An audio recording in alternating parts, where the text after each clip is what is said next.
بسم اللہ الرحمن الرحیم۔ السلام علیکم ناظرین اکرام، آج میں کھل کر آپ کو بتاؤں گا کہ پاکستان کو کس تباہی کی طرف لے جا رہا ہے یہ حکمران طبقہ، کس طرح اصل مسائل سے یہ توجہ ہٹانے کی کوششیں کی جا رہی، تصویر کو دھندلایا اور الجھایا جا رہا ہے۔ آج میں تصویر آپ کو صاف دکھاؤں گا۔ آپ نے خبر سن لی ہوگی کہ بلوچستان کے علاقہ خوزدار میں ایک سکول بس پہ نامعلوم لوگوں نے حملہ کیا ہے اور اس حملے میں 3 معصوم طالب علم اور کچھ 4 کے قریب دوسرے لوگ جان کی بازی ہار گئے۔ اب جو شور مچا ہوا ہے وہ یہ ہے کہ یہ BLA ہے، BLA والے ہو سکتے ہیں، لیکن کبھی کوئی اپنی اچھا اور تمنا کے دائرے سے باہر نکل کر بھی کچھ امکانات پہ غور کرنا چاہیے ہمارے حکمرانوں کو۔ اس وقت انڈین پراکسیز 1 2 4 نہیں، دسیوں ہیں۔ اب اس کا مطلب یہ تو نہیں کہ وہاں کوئی بھی واقعہ ہو اور آپ ناراض بلوچوں پہ اس کا الزام منڈ دے، ہو سکتا ہے وہ ہوں، لیکن ذرا دوسرے امکانات پہ بھی ہمیں غور کرنا چاہیے۔ اور آج میں کھل کر بات کروں گا۔ دیکھیے، بلوچستان میں بھارت پوری طرح ملوث ہے، اتنے تیقن کے ساتھ میں آپ کو کہہ رہا ہوں۔ جہاں شک ہے، یہاں کوئی دوسرا امکان ہو سکتا ہے، میں اس کا برملا اظہار کروں گا۔ اور جہاں میرا یقین عین الیقین اور حق الیقین کے مقام اور مرتبے پر ہو، میں وہاں کہوں گا، میں مکمل یقین کے ساتھ کہتا ہوں کہ بھارت کی جو جگ ہنسائی اور رسوائی ہوئی ہے، اس کا انتقام تو اس نے لینا ہے۔ اسے پتا ہے کہ بلوچستان ایک حساس صوبہ ہے۔ میں خود کہتا چلا رہا ہوں کہ بلوچ پاکستان کے ساتھ نہیں رہنا چاہتے، اگر میں کہہ رہا ہوں نہیں رہنا چاہتے، لیکن میں چاہتا ہوں وہ رہیں۔ میں پاکستان کو اسی طرح ثابت، سالم اور پھلتا پھولتا دیکھنا چاہتا ہوں، لیکن یہ تو تبھی ممکن ہے کہ کسی کے ساتھ بے انصافی نہ۔ میں اقرار کرتا چلوں اس تجزیے سے پہلے جو میں آپ کے سامنے پیش کرنے جا رہا ہوں کہ گزشتہ 77 برسوں سے بلوچوں کے ساتھ زیادتیاں ہوتی چلی آ رہی، جس کی وجہ سے نئی بلوچ نسل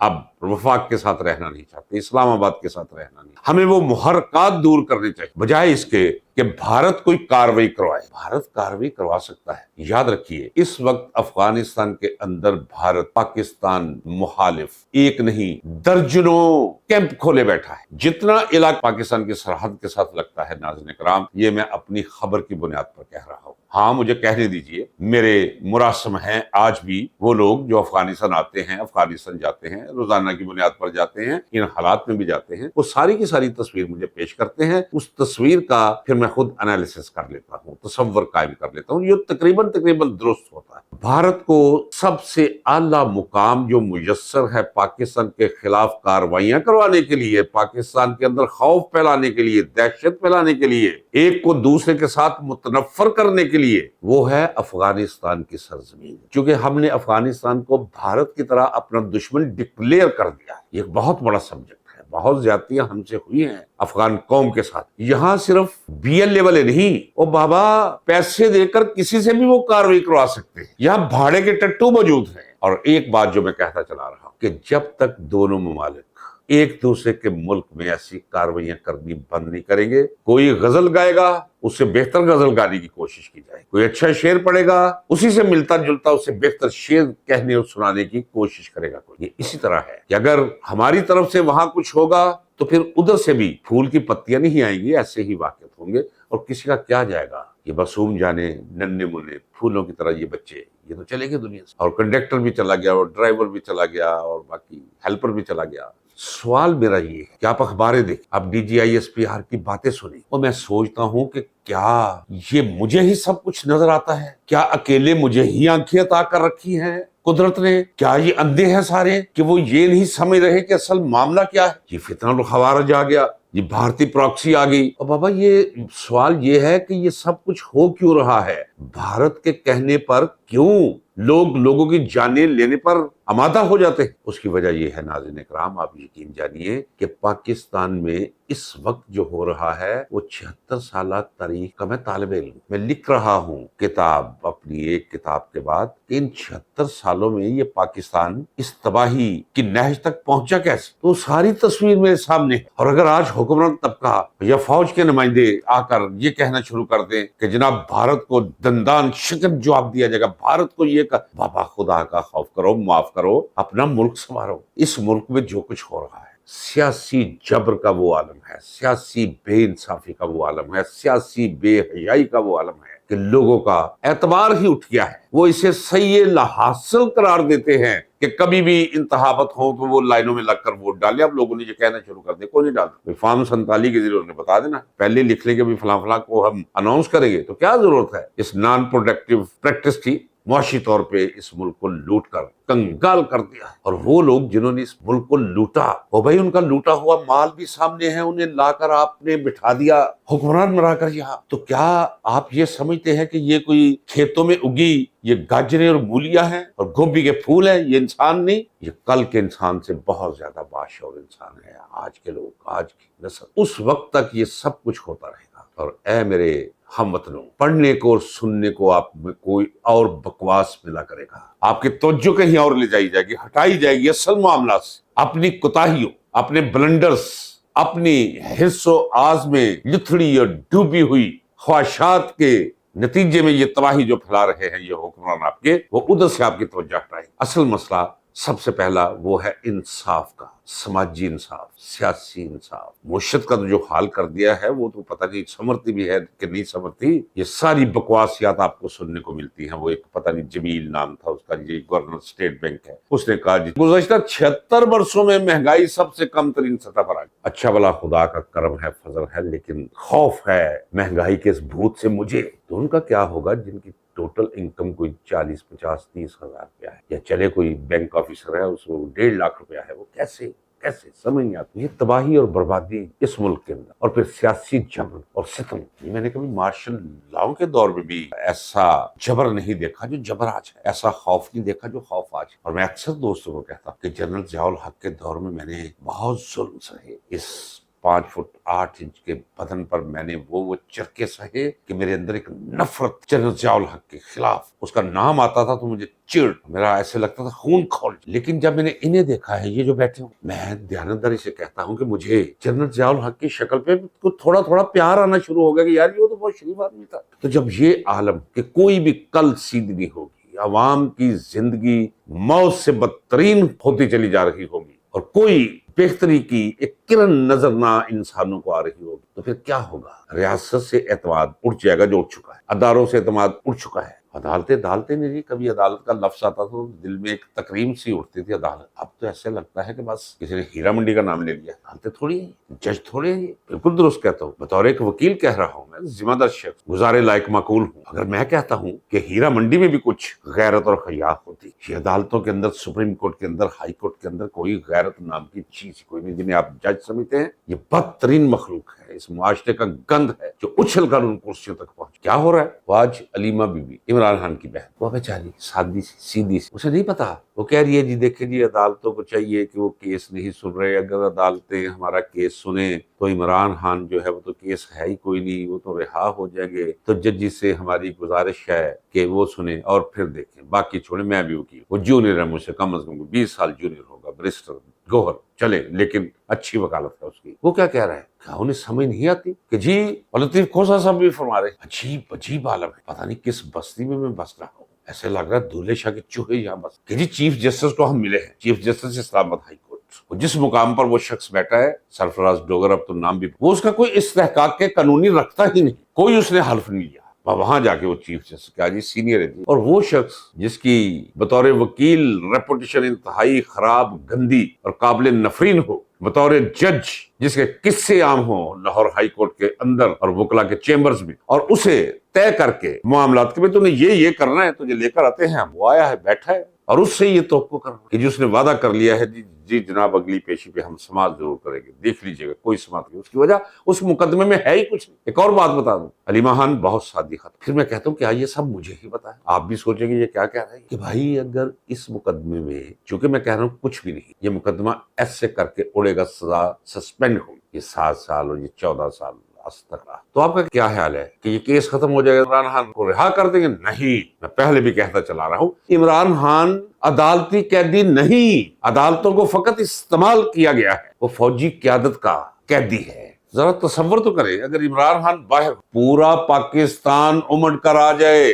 یہ سارے کے سارے جتنے آپ کو نظر آ رہے ہیں نا، یہ جنہیں آج آپ دیکھ رہے ہیں کہ پتہ نہیں یہ کوئی طاقت کا کوئی سمبل آپ کو دکھائی دے رہا ہے، کوئی سیاست کے اوپر کوئی فضول سا کوٹ اور جکر والی ٹائی لگا کے کوئی ہاتھ ملا رہا ہے، کوئی کسی کے ساتھ اداکاری کر رہا ہے، کوئی جہاز پہ چڑھ کر چین جا، یہ تو نظر نہ آپ کو آئے، انہیں تو عوام اپنے پیروں کے نیچے مسل کر مار دے، کسی کو بغیر، وہ ہوتا ہے نا ایکسیڈنٹل موت، جیسے بندہ گاڑی چلاتا ہو تو نیچے نیت کوئی نہیں ہوتی، بندہ ٹکراتا ہے مر جاتا ہے، اور یہ تو ہجوم کے پیروں کے نیچے آ کر کچلے جائے اگر عمران خان باہر آ جائے، یہ خوف ہے، اس لیے عمران خان کو ابھی باہر یہ نہیں آنے دے، اور وہ بھی بیٹھا ہوا ہے، وہ کہتا ہے ٹھیک ہے، اسے بھی پتا ہے کہ پاکستان کس حد تک گرداب میں پھنس چکا ہے، اسے یہ پتا ہے کہ میں نے جو کام کرنا تھا وہ کر لیا، اور میں کہتا ہوں، جب کہتا ہوں میں کہتا ہوں تو میں اس لیے کہتا ہوں کہ میں کہتا ہوں کہ پورے 55 سال ہو گئے ہیں سیاست کے میدان میں عملی طور پر اور سیاست کو پڑھتے ہوئے، اور یہ تو ابھی لیکوڈ فارم میں تھے، یہ جو آپ کو نظر آ رہے ہیں، یہ نواز شریف اور زرداری نے تو ابھی کبھی سوچا بھی نہیں تھا کہ سیاست کی گلی کی طرف ہم منہ بھی کریں گے، نواز شریف سمیت جس وقت ہم جیلوں میں تھے، 72 73 74 75 77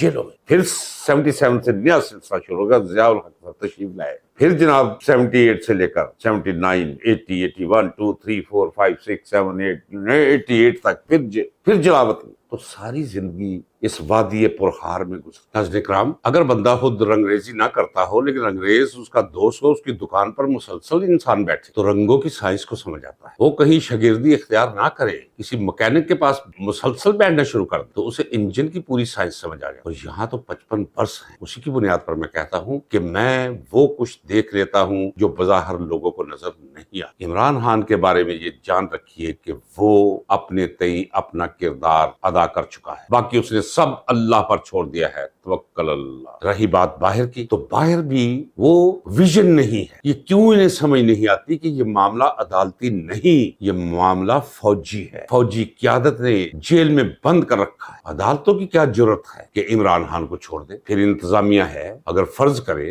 انہونی اس کائنات میں یہ ہو سکتی ہے کہ یہ ناجائز چیف جسٹس اسلام آباد ہائی کورٹ سرفراز ڈوگر یہ سماعت کر لیتا ہے یا کسی اور کو منتقل کر دیتا ہے ہیئرنگ، تو عمران خان کی سزا معطل ہو جاتی ہے۔ ایک تو یہ ناممکن ہے کیونکہ یہ جو کام کرنے کے لیے آئے ہیں وہ یہ نہیں، یہ بے انصافی کا سٹامپ بھر کر آئے، اور اگر فرض کریں کہ بغاوت کر کے فوری طور پر فیصلہ دے تو کچھ اور کیسز بھی ہے جو ابھی تک کسی کو علم نہیں، جن کی ایف آئی آرز کٹی ہوئی ہے عمران خان۔ ایف آئی آرز ہے کیا؟ ایک رم کاغذ کا لو اور ایک پینسلوں کا ڈبہ لے لو، فقط خرچہ 400 روپیہ، اسے 450 کیس بنا لو، اس میں ایک محرر نے لکھ لی ہے تحریر۔ تو سمجھنے کی کوشش کیجئے کہ عمران خان اگر باہر آ جائے تو جیسے پہلے میں نے کہا ہے کہ خلق خدا امٹ کر آ جاتی ہے اور پھر باقی کچھ بھی باقی نہیں بچتا، اس کے بعد سنبھالے نہیں سنبھالا جائے گا، اور یہ سمجھتے ہیں اس چیز کو، اسی لیے تو اتنی ڈٹھائی کے ساتھ اسے بند کر رکھا ہے، خوف زدہ ہے اس سے۔ دیکھ لیجئے گا کہ چیف جسٹس صاحب نے کہا ہے جی کہ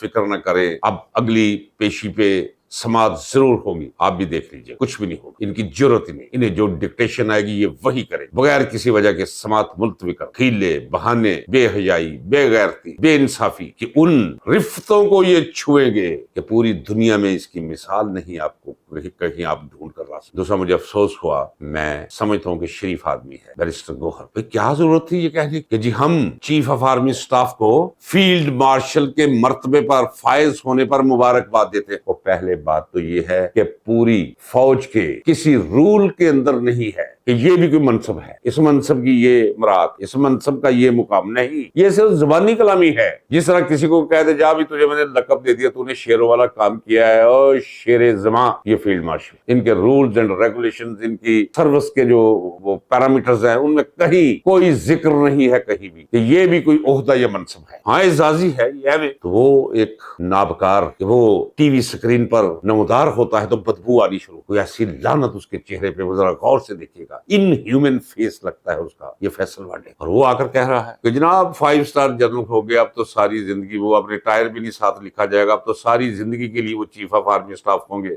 مٹے نامیوں کے نشان کیسے کیسے. یہاں تو صرف قرار اور استقلال اللہ کی ذات کو ہے، باقی سب آنی جانی چاہیے. ہاں شکر ہے خدا کا کہ وہ جو علی ماہان اکیلی ننگے پاؤں ڈیوائیڈر کے اوپر، سڑک کے درمیان جو ڈیوائیڈر ہوتا ہے، دھوپ تپتی دھوپ میں ننگے پاؤں وہاں بیٹھ، کوئی آس پاس نہیں، یہ سارے جو ایئر کنڈیشنڈ ایوانوں کے مزے اڑا رہے ہیں. اب کچھ تھوڑا سا احساس شاید جاگا ہے، آ جائے. سب کو آنا چاہیے، کم از کم تمام ممبران پارلیمنٹ کو وہاں موجود ہونا چاہیے، تمام ٹکٹ ہولڈرز کو وہاں، عمران خان سے محبت کرنے والوں کو وہاں موجود ہونا چاہیے. تھوڑا سا وقت نکالنا چاہیے تاکہ جب وہ دیکھتے ہیں کہ عمران خان کی بہنیں اکیلی بیٹھی ہوئی ہیں تو پھر انہیں جرأت ہوتی. یہ وہ ایک عورت اور مرد کی درمیانی کوئی صنف ہے، منیب فاروق، اور اسی کی بہن یا اسی کا بھائی وہ ہے منصور علی خان، اور پھر وہ پیٹ پرور سہیل وڑیچ، اور پرانا گند مجیب الرحمان شامی، اور اسی کماش کے سلیم صافی، یہ مبشر لقمان، یہ جیدہ چنگڑ. ان کو موقع بھی ملتا ہے کہ دیکھیں جی اب تو ان کے پاس بندہ ہی کوئی نہیں رہا. کیوں موقع دیتے ہیں آپ؟ جب تک عمران خان جیل میں ہے، جب اس کی پیشی ہو آپ کو آنا چاہیے. بالخصوص جب بہنیں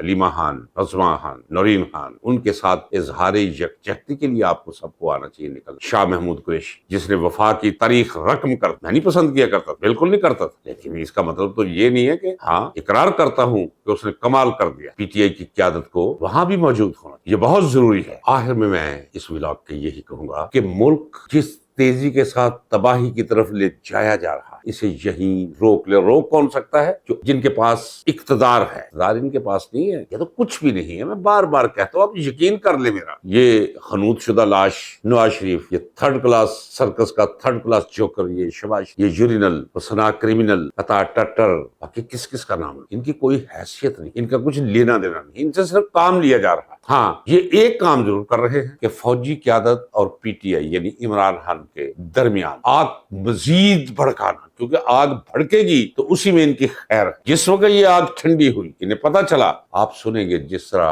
امریکہ افغانستان سے بھاگ گیا تھا تو وہ اٹھے تو ایک بندہ بھی نہیں تھا ان کا، سب بھاگ بھاگ چکے ہو، اور انہوں نے اپنا انتظام کر رکھا، انہوں نے ٹیچی کیس باندھ رکھا، انہوں نے اپنی رہائش گاہیں تلاش کر رکھا، اور یہ اس جگہ جائیں گے، اس ملک کو چنیں گے جہاں پاکستانی نام کی کوئی چیز نہ ہو، کیونکہ وہاں یہ بس نہیں سکتے، رہ نہیں سکتے. ان کا جینا دھوپر کر دیں گے، تھوک تھوک کر انہیں غرق کر دیں گے. اتنی نفرت ہے اور نفرت کے قابل ہے یہ لوگ، کیونکہ پاکستان کو تباہی کے اس مقام تک پہنچانے میں ان کا پورا ہاتھ. اور پھر ڈانڈے ملتے ہیں جا کے تباہی اور بربادی کے انٹرنیشنل ایجنڈے کے ساتھ. میں بار بار کہہ رہا کہ انہیں یقین ہے کہ ہم پاکستان کے ایٹمی اثاثے زور زبردستی اور روب داب سے پاکستان سے سرنڈر نہیں کروا سکتے. ایک حل ان کے پاس ہے، ایک کو دوسرے کے ساتھ لڑا. ان کی معیشت تباہ کر دو، معاشرت برباد کر دو، نسلی، لسانی اور فرقہ وارانہ بنیادوں پر انہیں ایک دوسرے سے دستوں گریبان کرا دو. یہ سب کچھ ہو رہا ہے ناظرین کرام. ایسے لگتا ہے کہ انٹرنیشنل ایجنڈے پر عمل ہو رہا ہے. آئیے مل کے دعا کریں اور خواہش کریں کہ خدا